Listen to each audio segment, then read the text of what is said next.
नमस्कार, वणक्कम, सत श्री अकाल। कैसे हैं प्रभु? शार्दुल की बात हो गई, पवन की बात हो गई, देवांग दलाल की बात हो गई। जैसा मैंने पिछले वीडियो में प्रॉमिस किया था, इस वीडियो में बात करूंगा फजल अत्राचली की। अकेले नॉन इंडियन कैप्टन जिसने एशियन गेम्स गोल्ड जीता है 2018 में। लगातार दो बार, दो भी नहीं, इनफैक्ट लगातार 3 हो गया। 1 करोड़ प्लस आप या तो ऑक्शन में गए हैं या 1 करोड़ प्लस यू मुंबा ने लिया था और रिटेन किया था। मान के मोटा मोटा आप ये चलिए कि पहले ओवरसीज सुपरस्टार डिफेंडर जो हमें मिले हैं प्रो कबड्डी में वो है फजल अत्राचली। पहले ओवरसीज स्टार तो थे भैया जैंक ओनली, पहले 2-3 सीजन में उनका जलवा था, पर सीजन 3 ऑनवर्ड्स, 4 ऑनवर्ड्स तो कमाल कर दिया था फजल अत्राचली ने। लेफ्ट कॉर्नर के इलाके को ऐसा अपना बनाया था कि फिर रेडर्स वहां आने से डरते थे। यू मुंबा से सफर शुरू हुआ, वहां ज्यादा खेलने का मौका नहीं मिला क्योंकि सुरेंद्र नाड़ा कमाल कर रहे थे मोहित छिल्लर के साथ। फिर पटना पायरेट्स गए, अच्छा यू मुंबा के साथ रहे, वो टीम फाइनल पहुंची, वो टीम फाइनल जीती। पटना के साथ गए और वहां चैंपियन बने।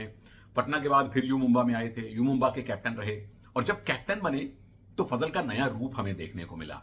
वो कैसे थोड़ी बहुत जो कम्युनिकेशन आती है, थोड़ी उनकी इंग्लिश, थोड़ी हमारे भाइयों की इंग्लिश, उसी में कंधे पे हाथ रख के या इंडियन रेडर्स को जो हर रेड से पहले गाइड किया करते थे, जिस दिलेरी के साथ खुद डिफेंस करते थे और जिस सूझबूझ के साथ पूरे डिफेंस को चलाया करते थे, वो फजल 2.0 जो यू मुंबा में कैप्टन बन के आए, वो एक नया अवतार था और बड़ा कमाल का अवतार था।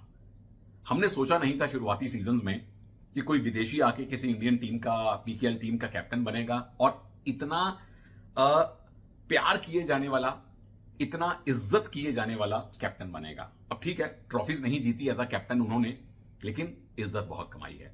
अब पुनेरी पल्टन के साथ भी गए, उसके बाद पुनेरी पल्टन की टीम भी फाइनल गई। तो सफर फजल का बहुत लंबा है और बहुत कमाल का है। पिछले सीजन में आप बंगाल वॉरियर्स में थे, रिलीज कर दिए गए हैं, 50 लाख था शायद उनका ऑक्शन प्राइस। उससे पहले 1 करोड़ प्लस में यू मुंबा ने भी लिया था, पुनेरी पल्टन ने भी उनको लिया था। इस बार फजल ऑक्शन पूल में है। तो कौन कौन सी टीम है जिन्हें फजल की जरूरत है? और याद रखिए, वो पैकेज बन के आते हैं। वो लेफ्ट कॉर्नर तो है ही हैं, कैप्टन बहुत कमाल के हैं और बाहर बैठे कोच का 80% 90% काम फजल जैसा कैप्टन आसान कर देता है। तो आइए बात करता हूं इस वीडियो में कि फजल की जरूरत किस टीम को है, संभावित एस्टिमेटेड बजट किस टीम के पास हो सकता है और चांसेस क्या हैं इन टीम्स द्वारा फजल को एक्वायर किए जाने के। तो स्वागत आप सबका सुनील के सूत्र में। पहली टीम, फजल की सबसे पहली टीम यू मुंबा। अब यू मुंबा को लेके अभी अभी जब मैं वीडियो शूट कर रहा हूं, आज रविवार का दिन है, आप सोमवार को देख रहे हैं, तो रविवार के दिन सुबह मैंने यू मुंबा के सोशल मीडिया हैंडल पे सुना है, उनके सीईओ साहब और मेरे मित्र सुहेल चंदोक साहब ने यह घोषणा की है कि राकेश कुमार जी उनके साथ अब इस सीजन में नहीं रहेंगे। सीजन शुरू होने से पहले ही दोनों ने अपने रास्ते अलग कर लिए हैं। उन्होंने काफी विस्तार में बताया है कि उन्हें ऐसा कोच चाहिए जिनके साथ वो लॉन्ग टर्म काम कर सके या सारा साल काम कर सके। तो राकेश कुमार साहब को मेरी शुभकामनाएं हैं, मेरे बड़े अच्छे मित्र हैं। सुहेल भी मेरे बड़े अच्छे मित्र हैं, उनको भी शुभकामनाएं हैं। और नए कोच की घोषणा इस वीडियो को शूट किए जाने तक नहीं हुई है, जैसे ही होगी मेरे सोशल मीडिया हैंडल्स पे आपको सूचना मिल जाएगी। तो you Mumba number 1 need left corner की आपको है। पिछली बार सोमवीर थे और 1-2 और युवा थे, उससे पहले फजल ही थे और 1-2 और काफी सारे लेफ्ट कॉर्नर आए हैं इस टीम में, अच्छा ही करके गए हैं। नीड यू मुंबा को है। बजट आपके पास 2 करोड़ प्लस का है मेरी अपनी मोटी मोटी कैलकुलेशन के अनुसार। और चांसेस अफोर्ड क्या कर सकते हैं आप फजल को? मुझे लगता है यस, रेडर आपको एक जरूर चाहिए, इनफैक्ट एक और कॉर्नर और एक कवर भी चाहिए। पर मुझे लगता है कि फजल शायद उतने एक्सपेंसिव अब ना मिले, 1-1.5 करोड़ वाले में ना मिले। 1 करोड़ से नीचे अगर मिलते हैं, वही 50, 60, 70 लाख में मिलते हैं प्रभु, तो दैट इज अ स्टील। हालांकि कैप्टन आपको नहीं चाहिए, सुनील कुमार है यही हैं, बट एक से भले 2 होते हैं ना, ले लीजिए, चांसेस पूरे हैं। और may be you never know कि गुलाम रेजा मजंदरानी वापस आ जाएं यू मुंबा के कोच बनके, और फिर तो ईरानियन का कॉम्बिनेशन हम देख ही चुके हैं। अगली टीम पटना पायरेट्स, इसके साथ वो खेले हैं, चैंपियन बने हैं, कैप्टन नहीं रहे, और पटना को जरूरत एज सच नहीं है क्योंकि जो रिटेन्ड लिस्ट थी उसमें बहुत सारे लेफ्ट कॉर्नर खड़े हुए थे। अब बजट है पटना के पास 3.5 करोड़ प्लस का, मेरी अपनी कैलकुलेशन के अनुसार। आपको एक स्ट्राइक रेडर चाहिए, आपको तकरीबन पूरा डिफेंस रीबिल्ड करना है, पर पैसा है। और पटना के कोच हैं अनूप कुमार जी, जिनके साथ फजल एज अ प्लेयर खेले हैं यू मुंबा में, ट्यूनिंग तो है ही है, और अनूप फजल का बहुत सम्मान करते हैं, और अनूप का सम्मान तो सारी दुनिया करती है।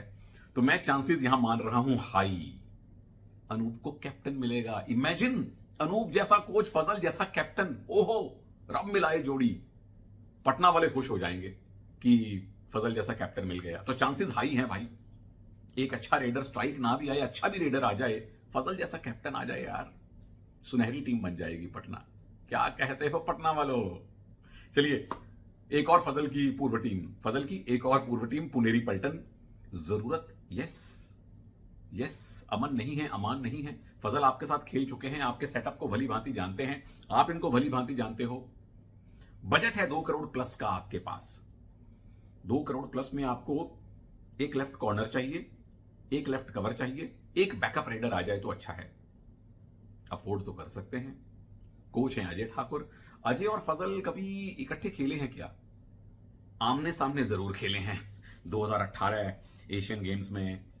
चलिए, वो भूली बिसरी यादें हैं, पर चांसेस यस हाई, आपको कैप्टन मिलेगा। हालांकि असलम हैं, बट एक मजबूत लेफ्ट कॉर्नर अगर आप फजल को एक्वायर करना चाहते हैं तो। अगर आपकी नजरें भविष्य पर हैं तो फिर शादलू पे जाएंगे या अमन और अमान पे जाएंगे, बट पर्स आपको अलाउ करता है। अगली टीम बंगाल वॉरियर्स, फजल की पिछली वाली टीम। जरूरत तो है क्योंकि आपने फजल को रिलीज किया है, लेफ्ट कॉर्नर आपको चाहिए, लेकिन सवाल अब यह है, बजट भी है इनके पास 4 करोड़ के आसपास का, पर सवाल मेरा यह है कि अगर आपको फजल चाहिए थे तो आपने रिलीज क्यों किया? उसका एक जवाब तो मैं खुद ही दे देता हूं कि अब कोच चेंज हो गए हैं। प्रशांत सुरवे साहब पिछली बार थे, नवीन कुमार जी इस बार हैं। अब ये नवीन कुमार जी की सहमति से फजल रिलीज हुए हैं या पुरानी मैनेजमेंट से रिलीज हुए हैं, इसका उत्तर मुझे नहीं पता। ये जरूर पता है कि आपको फजल की जरूरत है। नंबर 1, आप अफोर्ड कर सकते हैं, बजट आपके पास है, और चांसेस भी मैं हाई मानता हूं। कैप्टन पैकेज बहुत अच्छा है फजल। अगली टीम हरियाणा स्टीलर्स, जहां फजल कभी खेले तो नहीं है, लेकिन जरूरत है। शादलू को आपने रिलीज किया था, कैप्टन की जरूरत नहीं है। जयदीप आपके पास है, son of the soil. Budget तकरीबन 2 करोड़, तो अफोर्ड तो कर सकते हैं। और मनप्रीत को ईरानियंस के साथ खेलने में अच्छा लगता है। शादलू खेले हैं, बस्तामी को वो ढूंढ के लाए थे ईरान से। तो चांसेस मैं मानता हूं मे बी, क्योंकि कोशिश उनकी होगी शादलू आ जाए। पिछली बार 2 करोड़ 35 लाख में गए थे, तो महंगे हो रहे थे, इसलिए आपने रिलीज कर दिया होगा कि उसी प्राइस में शायद मिल जाए या उससे सस्ते में मिल जाए। शादलू नहीं मिले तो फिर फजल के चांसेस यहां आने के हैं। तो हो सकता है कि आप फजल पे जाएं, नितिन रावल पे जाएं, अमन पे जाएं, अमान पे जाएं, पर पैसा आपको अलाउ करता है। अगली टीम दबंग दिल्ली। फजल दबंग दिल्ली के साथ नहीं खेले, लेकिन एक ईरानियन जो दिल्ली के साथ खेले थे और स्टार बने थे, वो थे मिराज शेख। कई मित्र पूछते हैं कि मिराज शेख कहां हैं? वो यूएस से निकल गए हैं 1-2 साल पहले, यूएसए के सिटीजन बन गए हैं, और वहां अभी बहुत उच्च स्तर पे नहीं है कबड्डी। कोशिश कर रहे थे वो यूएस कबड्डी के थ्रू भारत की कबड्डी में आने की, मेरी काफी टाइम से बात नहीं हुई है। लेकिन दिल्ली को जरूरत है फजल अत्रा-चली की और एक लेफ्ट कॉर्नर की। पर्स है 4 करोड़ प्लस का, तो चांसेस फजल को एक्वायर करने के यस। कोच है जोगिंदर सिंह नरवाल, वो खुद लेफ्ट कॉर्नर हैं, वो जानते हैं कि एक तगड़ा लेफ्ट कॉर्नर आ जाए तो क्या फायदा होगा। साथ में कैप्टन है। अब वो फजल को लाना चाहते हैं या किसी और इंडियन को लाना चाहते हैं, वो बात की बात है। बेंगलुरु बुल्स, फजल बेंगलुरु बुल्स में कभी नहीं गए। बेंगलुरु बुल्स में इनफैक्ट ईरानियन बहुत कम आए हैं। एक अबुल फजल मकसूदलू आए थे एक बार, रणधीर सिंह जी के कोचिंग में 2 सीजन पहले, ज्यादा खेले नहीं थे। पर जरूरत आपको है क्योंकि आपने अपने लेफ्ट कॉर्नर नितिन रावल को रिलीज किया है। पर्स आपके पास 4 करोड़ प्लस का है, और नए कोच हैं बीसी रमेश साहब के साथ फजल पुनेरी पल्टन खेले हैं। अब क्या वो एफबीएम का कार्ड दिखाएंगे नितिन रावल के लिए, या ओपन ऑक्शन में उनको लेके आएंगे, वो एक सोच हो सकती है। या आप फजल को लेकर आए तो आपको कैप्टन भी मिल गया, ये भी सोच हो सकती है। तो चांसेस मे बी डिपेंड्स, आपको नितिन रावल चाहिए या आपको फजल चाहिए, लेकिन मैं मान के चल रहा हूं कि मे बी से शायद थोड़ा हाई हो। मे बी फजल इस बार बेंगलुरु बुल्स में आ जाए। तेलुगु टाइटंस आपको जरूरत नहीं है। अंकित आपके पास हैं, पिछला सीजन अच्छा लगाया था, और हुड्डा साहब आपके कोच हैं। हुड्डा साहब के साथ ईरानियंस बहुत ज्यादा नहीं खेले हैं। तेलुगु टाइटंस में ईरानियंस अच्छे खासे खेले हैं, काफी सारे खेले हैं। एनीवेज, बजट आपके पास है 3.5 करोड़ का। चांसेस हैं लेस, क्योंकि अंकित हैं, तो आप फजल पे पैसा डालने की बजाय ये पवन पे ना दिखाइएगा। अगली टीम पे चलिए, तमिल तलाईबाज। जरूरत है, सागर साहिल की जोड़ी टूट चुकी है, सागर राठी हैं, साहिल रिलीज कर दिए गए थे, तो जरूरत आपको है। कैप्टन की जरूरत नहीं है, वो सागर जैसा मैच्योर खिलाड़ी आपके पास ऑलरेडी है। बजट है 2.5 करोड़, और 2.5 करोड़ में अभी आपको एक लेफ्ट कॉर्नर, एक लेफ्ट कवर और 1 या 2 और रेडर चाहिए, तो चांसेस लो जा रहे हैं। हो सकता है कि आपको इंडियन ले आए। बाकी संजीव बालियान साहब को, नए कोच को, ईरानियंस के साथ खेलने का तजुर्बा है। इधर रेजा मीर वगैरह के साथ आप खेले हैं, तो मैं मे बी में रख रहा हूं, मे लो नहीं, मे बी 50-50 चांस हैं फजल के तमिल तलाईबाज में आने के। गुजरात जायंट्स, फजल अबूजार की जोड़ी पहली बार हमने यहां देखी थी जब मनप्रीत सिंह कोच बने थे और टीम गई थी फाइनल में।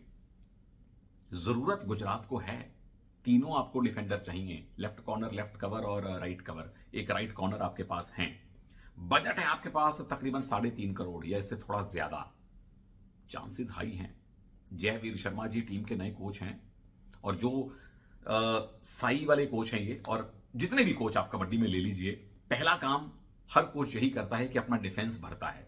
तो फजल जैसा डिफेंडर, फजल जैसा कैप्टन गुजरात में वापस आता है तो मजा आ जाएगा गुजरात के फैंस को। तो चांसेस मैं हाई मान के चल रहा हूं फजल के कि जयवीर शर्मा जी इनके पीछे जाएंगे। अगली टीम है यूपी योद्धाज, जहां फजल कभी नहीं गए। यहां भी ईरानियंस कम ही आए हैं इस सेटअप में। जरूरत नो, सुमित सांगवन है, यही हैं भाई, कमाल के आपके खिलाड़ी हैं और कैप्टन भी। बजट है आपका 2 करोड़ से कम। आपको सिर्फ एक लेफ्ट कवर चाहिए। फजल आएंगे तो खिलाएंगे आप कहां, ये तो 5-2 की फॉर्मेशन से खिलाइए 2 लेफ्ट कॉर्नर के साथ, वो प्रॉब्लम ऑफ प्लेंटी हो जाएगी। तो चांसेस कम है, लो हैं फजल के यूपी में आने के।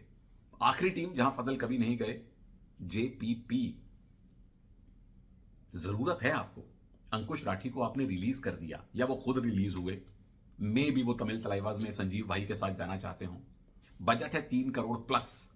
अब 3 करोड़ के बजट में आपको 3 तो डिफेंडर चाहिए, लेफ्ट कॉर्नर, राइट कवर, और पूरा रेडिंग यूनिट चाहिए। मामला फंस गया है। मुझे ऐसा लगता है कि नए कोच नरेंद्र रेडू साहब या तो अर्जुन और दिवांक या तो ओपन ऑक्शन या एफपीएम दिखा के पहले तो अपना रेडिंग यूनिट पूरा करेंगे। फजल की ऑक्शन हालांकि पहले आएगी, विदेशी ऑलराउंडर कैटेगरी बी या सी में वो होंगे, ए में नहीं होंगे। अगर तो आपको 50 लाख से नीचे मिल जाते हैं देन व्हाई नॉट, कैप्टन भी आपको मिल गया, और फजल लेफ्ट कॉर्नर, रेजा मीर वगैरह लेफ्ट कवर, आपका ईरान का एक साइड का डिफेंस बन गया। तो चांसेस मॉडरेटली हाई। मैं ज्यादा हाई इसलिए नहीं कह रहा हूं क्योंकि आपको अपना रीडिंग का डिपार्टमेंट पूरा भरना है। आपको क्या लगता है प्रभु लोग, ये तो मेरी कहानी हो गई, आपको क्या लगता है कि फजल के पीछे कौन सी टीम सबसे ज्यादा शिद्दत से दौड़ेगी? किस टीम को फजल की एज अ डिफेंडर या एज अ कैप्टन सबसे ज्यादा जरूरत है, वो नीचे बताइए। अगले वीडियो में मैं बात करूंगा प्रदीप नरवाल की। किस टीम को प्रदीप नरवाल की जरूरत है, किस टीम के पास प्रदीप नरवाल के लायक पैसा है। लेफ्ट के रेडर, लेफ्ट के कवर बड़े रेयर होते हैं, कम होते हैं, और प्रदीप जैसे खिलाड़ी तो बहुत कम होते हैं। जाने से पहले एक और बात बता दूं, 31 मई 1 जून को है प्रो कबड्डी की ऑक्शन। दोनों भाई, दोनों तबाई, 2 वीरे, दोनों हीरे, सब मिलके देखेंगे ऑक्शन। तो मुलाकात होती है आपसे अगले वीडियो में। इजाजत दीजिए, नमस्कार, जय हिंद।